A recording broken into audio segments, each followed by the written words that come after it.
जगात आपल्यापेक्षा चाणाक्ष अशी कुठली जमातच नाही असा इंग्रजांचा घमंड होता, जो महाराजांनी तोडला।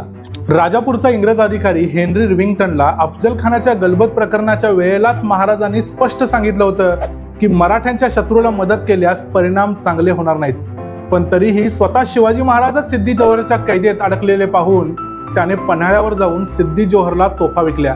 त्याला वाटले आता महाराज या वेड्यातून काही सुटत नाहीत, पण महाराज वेड्यातून सुटले आणि बरोबर 1 वर्षानंतर मार्च 1661 मध्ये महाराजांनी राजापूरवर झडप घातली। ब्रिटिशांची अख्खी वकार मराठ्यांनी खणून काढली।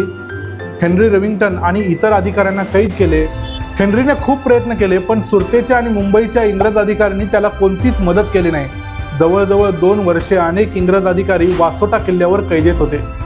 हेनरी रिव्हिंग्टनचं म्हणाल तर तो कैदेतच आजारी पडला, म्हणून त्याला काही दिवसांसाठी पॅरोल दिली, तर तो पॅरोलवर असतानाच मेला। याबद्दलचा एक संपूर्ण व्हिडिओ चॅनलवर आहे, तो तुम्ही जरूर बघा।